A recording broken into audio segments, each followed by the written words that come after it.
So this is kind of the summarization of the communication part of it, which is the comparison of the methods. As you can see here, here in this particular case, you have on the left hand side GPU 1 and 2, and you're using data parallelism. And as you can see, you are basically passing it as in different data, but the same set of layers exist in both the GPUs. And at every level, what you're trying to do actually is you are averaging the gradient. So you are basically communicating the gradients across and then finally averaging them. On the right hand side, what you see is the model itself, where you will have you are exchanging slightly different things, right? So you are exchanging the activations, and you are basically, the communication is of different type. You are basically not averaging, but you are actually exchanging the activations, and the communication pattern is slightly different, or actually it is much more different. The reason to understand this will also be explained in the next couple of slides for you.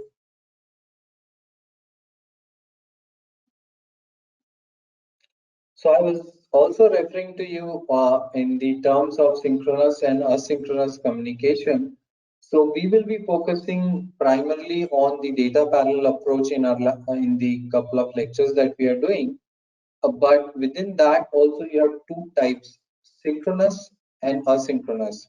On the left hand side, what you're seeing is the synchronous approach, and as the name suggests, the synchronous approach is an approach where all the workers are kept in sync, which means every worker is in sync and they know the status and the values of the other workers, and in the every step to make sure that they apply individual updates to the model, and all of them at any point of time have the same copy of the model. This is very important aspect of the synchronous communication. While in the asynchronous data parallel approach, the workers basically obtain the variables from a parameter server. So you can see there is one more component which has got added, which is called as a server. As the name you might have heard, the server is basically responsible for talking and giving updates to all the different basically clients. Who are the clients here in this particular case? The clients are the workers or the GPUs themselves. And basically the workers obtain the variables from the parameter server and store the results back after processing. The parameter server would apply those updates and update the variables. This allows the workers to work independently. Now this is very critical. If you see on the left hand side, especially in the synchronous communication approach, since every worker needs to be in sync with the other workers, they are always going to go in a step-by-step manner. So even if one worker is lagging behind, it will affect the scalability of all the other workers, because they have to wait till the time all the workers are at the same state. So in case of load imbalance, or if one worker is slower as compared to the other, you can get into scaling issues. While in case of asynchronous communication with parameter server, the workers actually work independently of each other. And we are going to, in the next set of slides, we are going to focus on the synchronous data parallel approach. But asynchronous has its own way, and it kind of finds its own space to make the scaling go better. But no matter what we talked about so far, we talked about either using synchronous communication or using asynchronous communication, using data parallelism or model parallelism, and how to split that and everything. What is one thing which is common across all of them is communication. You need to communicate. The workers needs to communicate either with each other or with the parameter server, and at what level. Are you going to do averaging with each and every worker? Are you going to do activation, communication? So whatever is the approach that you're going to follow, it is going to be dependent on the machine and how GPUs are connected to each other and how the machines are connected to each other, because finally the communication is going to define if you can scale it or not. So what matters is, in this case, is the system topology. In the networking world, or in the system, in this computer architecture world, the definition of it is called as system topology. So when I talk about topology within a node, how are these GPUs connected to each other? Across the nodes, how are these two nodes connected to each other? How are the GPUs connected to the interconnect? All of these is basically going to define the performance or the scaling of your model. And that's what we are going to look at in this next couple of slides. So if I look at this particular example here, what you're seeing is an example of a system topology where you have a system which is having something called as the NV switch, right? So you are seeing here, this is a baseline version, and this is the version which is of a particular server which is referred to as NVIDIA DGX2. Now, what you're seeing is in the system config, in the first one, the baseline consists of a server which is of type DGX1. DGX1 is another server. This DGX1 basically has 8 GPUs. So you have basically 8 GPUs, and what you're doing is, in the baseline version, is basically that you have two nodes, which is two DGXs connected to each other via a interconnect like InfiniBand interconnects. In this case, the InfiniBand type is also given, right? Versus I am having a node which has 16 GPUs. So instead of going across nodes, I am within the node, and within the node I am using a specialized switch which is called as NV switch. And when I don't go across and within the node, you can see here that the amount of performance gain that you can get over the baseline version is much higher. So if your baseline version is this, you can get up to 2.5x speed up by using a network topology of a machine which can do faster communication with a lower latency. And we are going to talk about that in a bit. So you can get a large amount of difference based on the machine which you are running it on. So one concept that we need to understand is the definition of throughput and latency.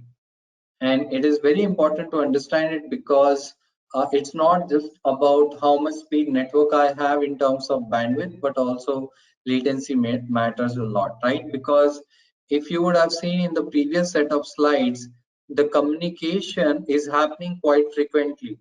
Now, the gradients are actually maybe very small. So you don't need a network which is having very high bandwidth, but you might require a network which is having very low latency. So one concept that we are going to look at is this. So latency is the time taken for the transfer of a single packet of data, which means if I were to just send, if I just were to go from here to the airport alone, right? So based on the kind of a bus or whatever method I use, I can reach faster or slower. I'm not confined with, say, the number of people who are going to go with me. So it's like latency. So whenever you are testing your networks, if you do a speed test of your network, you always get two numbers. Latency would be given in terms of how many milliseconds or microsecond it takes to do a ping. So it's the ping latency, right? In this case, we are talking about the latency of the data being sent from one place to the other. The throughput is basically measuring the amount of data that can be transferred in one unit of time. Like, can I transfer 10 of them together in one shot? Can I transfer 1 KB of data, 1 MB of data, or much more amount of data? So how much can I transfer in one shot? So these are two different things, and they are kind of related to each other. they are basically related by an equation that you see there, right? The throughput is basically nothing but the bus width divided by the latency. Interconnect is the way the two systems are connected. So basically the two systems are connected to each other via one or the other form of interconnects. For example, the two systems may be connected via LAN, which is your normal Ethernet, or they can be connected to each other via, say, a PCI bus. If they are within the same node, two GPUs can be connected within the node using some other interconnect called as PCI.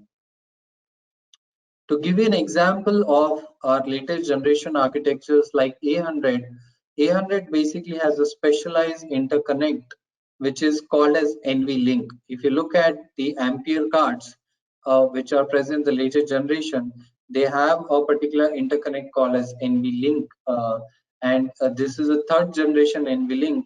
And you can see here that each and every so you get up to 50 gigabit per second per signal pair. So you have different number of signals, and you can get up to 50 gigabit per second per signal pair, and you have 12 of them, right? So if you divide it by 2, because you can do both in and out in parallel, so you basically have 12 links which can run at in and out speed of 25 gigabytes per second.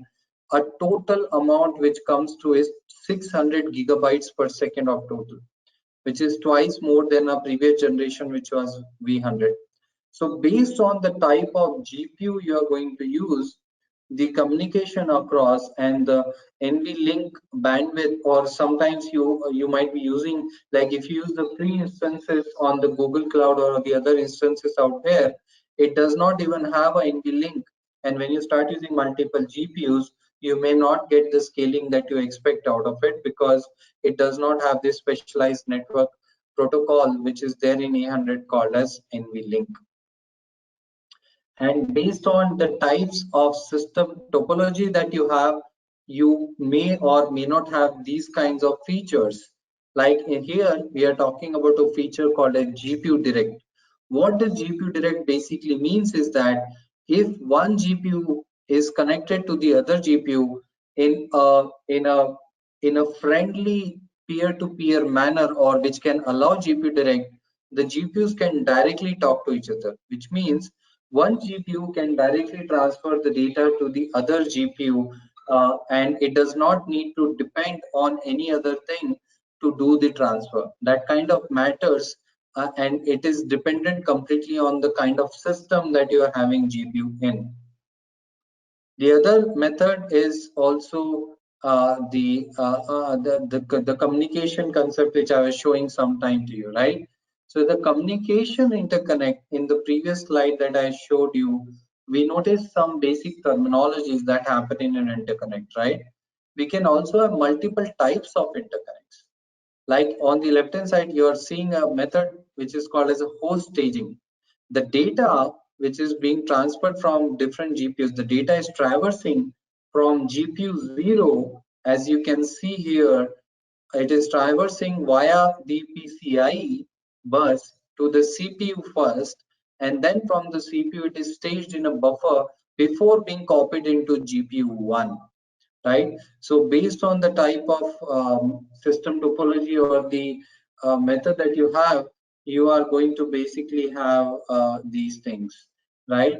Whereas if you see the second method, if the GPU direct was enabled, and if you're using a better system topology in the peer-to-peer communication approach, they can directly be connected via interconnect. Right here, you can see here the interconnect is PCI switch, and GPU 0 is directly talking to the other GPU via the PCI switch. Or it can use the NVLink protocol that I just talked to you about, directly using much more higher bandwidth and lower latency as compared to using a PCI switch. Now, why am I telling this? Because some of the numbers which I am showing you, based on the kind of hardware that you use, based on the kind of network topology or the kind of system you have, you will get different performance numbers. So here you can see the system topology. Now the question you might ask is, how do I know what kind of a system topology I have? The good thing is, if on the when you install the NVIDIA drivers, you can use this particular command here. Like in this case, it has NVIDIA-SMI topo-m. This NVIDIA-SMI topo-m. Topo is topology, -m stands for matrix format. So you can see here, this is a particular output of a system which is DGX1. What it is showing you is from GPU 0 to GPU 7, and then it also has the InfiniBand adapters of Mellanox, 4 of them. And then if I were to go from GPU 0 to GPU 0, it is X because I'm within the same GPU. But if I were to talk from GPU 0 or transfer the data from GPU 0 to GPU 1, I can use NV1. NV1 is what? It is nothing but NVLink, which sorry, it is the NVLink 1, right? Same, GPU 0 to GPU 2, I can use NVLink, and you can see I can use NVLink from GPU 0 to GPU 4. But when I want to talk from GPU 0 to GPU 5, it says that the communication protocol is SYS. What does SYS mean?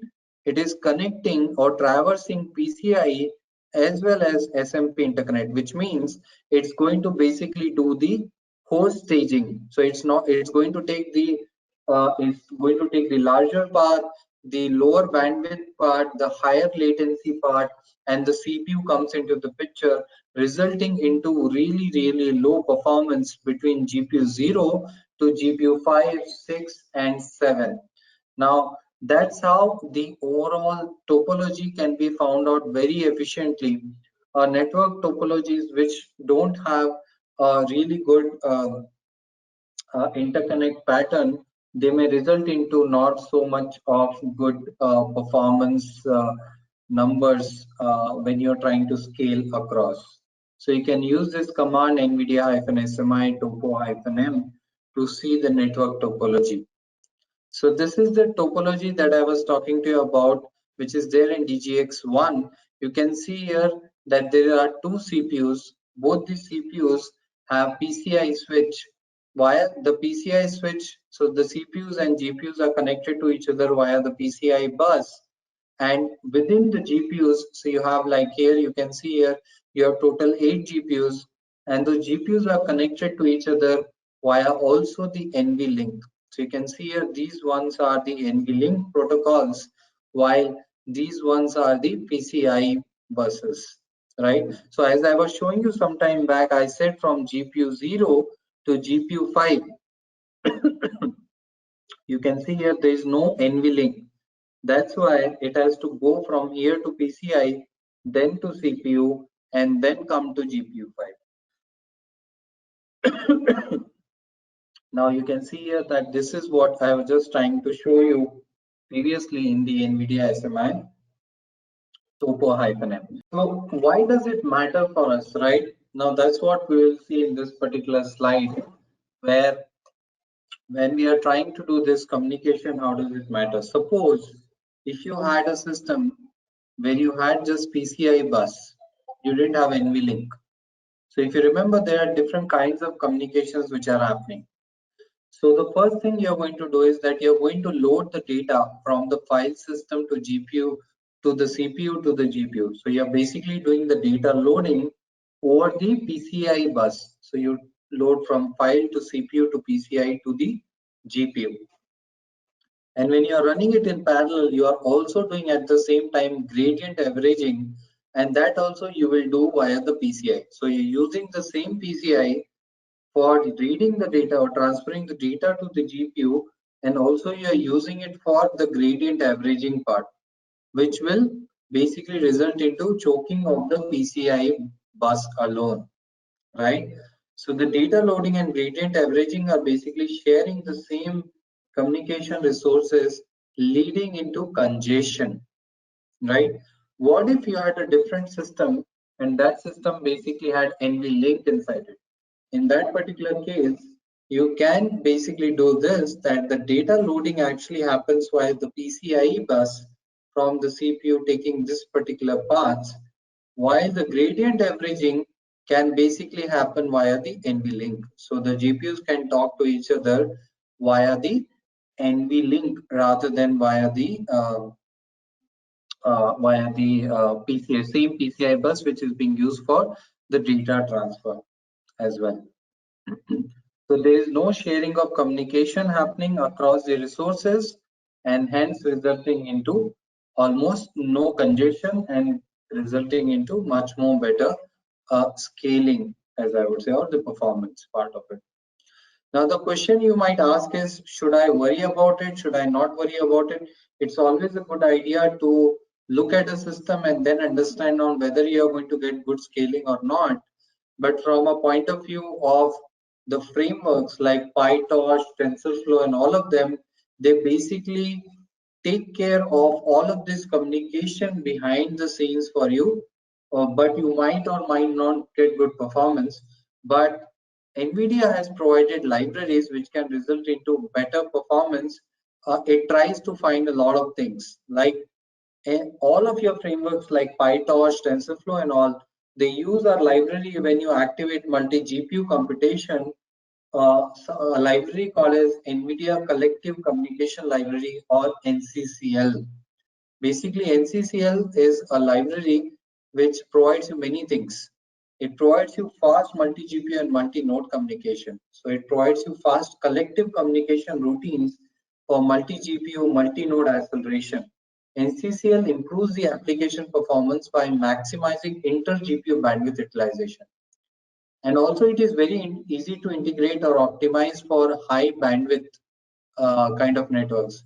And it is basically integrated into all of the major deep learning frameworks like Caffe, Microsoft Cognitive Toolkit, MXNet, PyTorch, TensorFlow, and all. So you can see here it enables multi-GPU NVLink or PCI based. It enables multi-node InfiniBand based topology. It also does automatic topology detection. So let me just take you to another slide. So as I was saying that basically NCCL provides a lot of things. It does a lot of behind the scene things, like the first thing that it will do is to do topology detection. What it does is it looks at the overall system. It builds a graph including where all our GPUs, NIC cards, InfiniBand cards, CPUs. Should I be traversing PCI switch, or does it have NVLink, or does it have NV switch? So it does a topology injection for different settings. It does a graph extensive search to find the optimal set of rings or trees. So it tries to find what is the best traversal path. It does a graph traversal and tries to find the best path whenever you want to communicate across.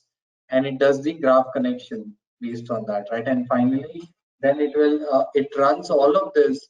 The communication happens not by the CPU, but it actually runs inside the GPU as small GPU kernels, and the CPU threads are basically for network communication.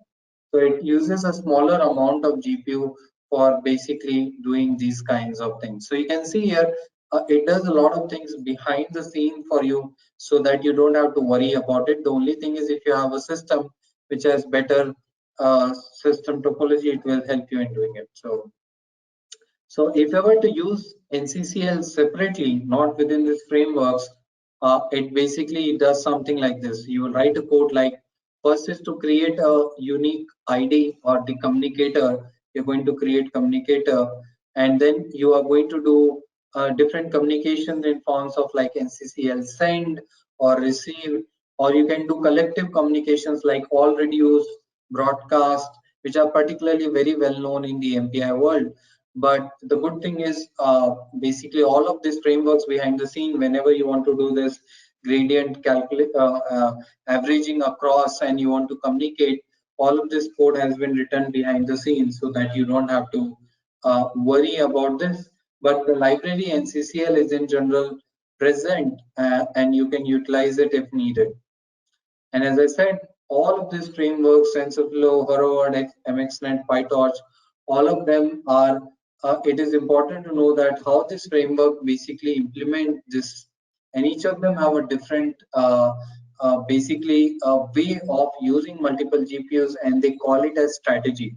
Like in PyTorch, you will have torch.distributed.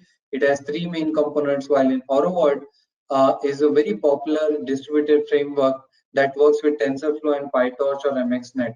It's a completely different framework. And as we had shown you previously also, all of this is present on our NGC. So NGC, as you remember some time back, NVIDIA GPU Cloud, all of these containers supporting multi-GPU and the right version of NCCL and all are contained into one particular unit. If you do it manually, it is very, very error prone. So rather than that, you can actually use the NGC and make sure that you have all the dependencies which are set. So with that, I am done with this session today. Today, what we covered was the requirement of how to use multiple GPUs. What are the effect of using multiple GPUs when you have different kinds of systems, and also how you can check the different parameters.